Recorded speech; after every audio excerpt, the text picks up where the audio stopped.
This is a Collider.com audio interview. I want to ask you a question you couldn't answer at Comic-Con, but You probably still can't answer.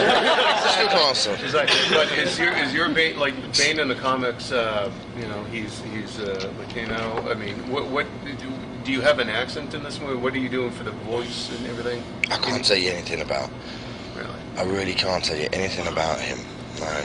Tell us about working with Christian then, because obviously you're gonna. Yeah. Love working gonna with butt Christian. heads in the film. He's the fighter and you're the warrior, so. Oh right, yeah. See, I've only just realised. I'm always the last to know these things. I love working with Christian. Actually, it's fun. I love working with everybody. Every time I work with Chris Nolan, every time. Yeah. Second time. I'm presumptuous. I love working with Chris Nolan, and everybody he's cast. Are always lovely, consummate professionals, there's a distinct lack of ego when you work with Chris. It's wonderful. So everybody, plays to their utmost A game in an environment which is very intimate and gentle. Do you know what I mean? That makes sense. So, Yeah. so it doesn't feel like such a big, overwhelmingly big experience, which it is. If you look out the window there, I've played to a crowd once of 1,000 people, 1,400, I think. That's the national. And then when we did Warrior, there was about 1,500 extras, and I think there's 11,000 people out there. So. Can you talk a little bit about, not specifically, this won't ruin anything in the movie, wearing the mask and what it's like to wear the costume? Hot.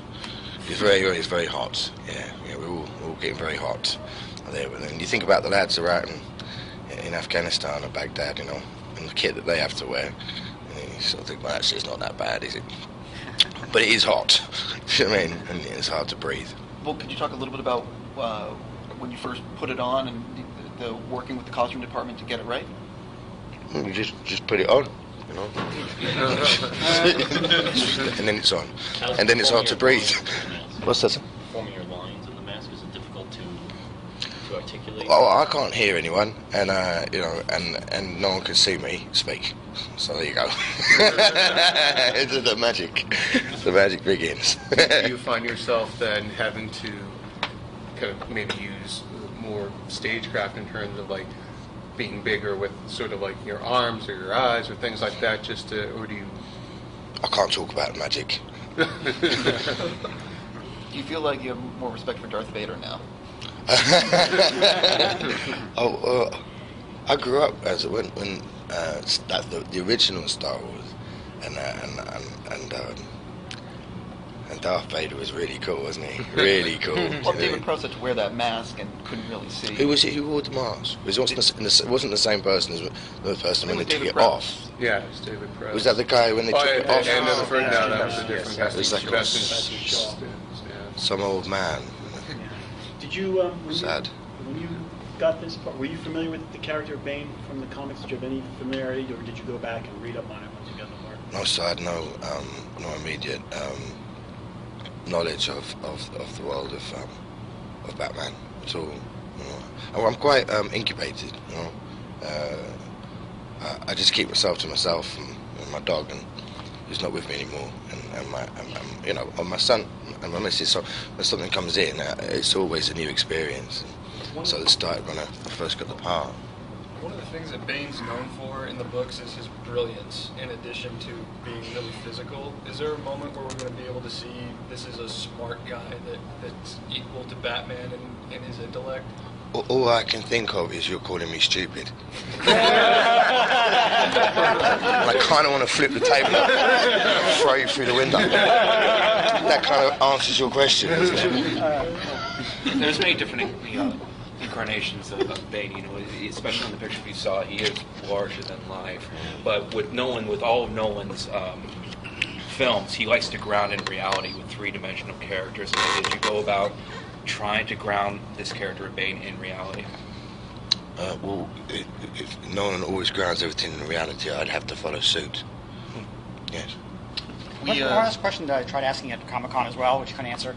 One of the things we like about when you played Bronson, and also Warrior, but also there were characters kind of sort of like the bad guys, but bad guys you like. I was curious, can you bring any of that to Bane, or does Bane have to be completely bad and you can't really like him because you're always on the side of Batman? Are you playing a little bit different than you played some of the other characters? Well, he's a different character. Yeah. So of course, I'm playing him different to anything that I've ever played before.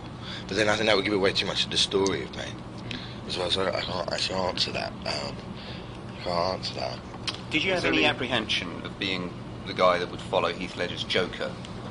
You know, the next movie, he's the equivalent figure to some degree. No, I don't think that would be.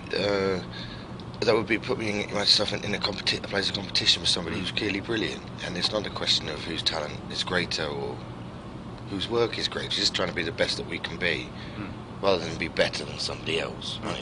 Do you know what I mean? So what he did was amazing. Yeah. That's that. You know? I've got a part I've got to play, and I got to play my part. Does that make sense? Yeah, Can you talk about your any sort of fighting style in this movie, or sort of martial arts that you've had to learn for it, or anything? So I know you did all the MMA stuff to prep for Warrior.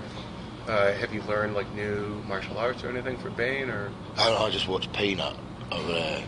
I've seen him wade through a few places. Did you say Peter or Peanut? Peanut. Peanut. I'm like, that's ironic. Yeah, there you go. He doesn't look like a peanut, does he? Can you talk a little bit about the last big franchise that you worked on? It seemed to be like Star Trek. Does the experience of adding to large franchises attract you at all? Yeah, that definitely, working with on Star Trek really opened me up, because as a very young boy, I was like, I've only been working for, I think, 9 months when I got Star Trek, and it was huge, very overwhelming. So that and so it opened my eyes up at an early age. Do you know what I mean? To how not to be frightened when you walk into a responsibility of playing something like a villain in Batman, say, or a Hobbit, or whatever it is, where actually these characters belong intrinsically to a large group of people who love them, and there's a huge responsibility to bring them and to deliver something important to them, and that you've made the effort. So Star Trek obviously was a stepping stone towards this journey, and I'm incredibly grateful to be playing a villain in a world which, if I really thought about too hard what I was doing, I would get very, very nervous about the size and the magnitude of the importance, the responsibility of being a villain, in the world of Batman. Can you talk about what you're filming today? Because we're going to see it, but maybe it'd be good if you could also say it. I'm going to talk to 10,000 people. Wait, I'm a bit nervous. You're on my warm-up. Well, practice on trying to speech out on us to see if it's No. And on that note, yeah. Thank you. Thank you. Nervous throat clearing, getting up there. Yeah. See you, man. Bye-bye. Take care. Slow. Thank you.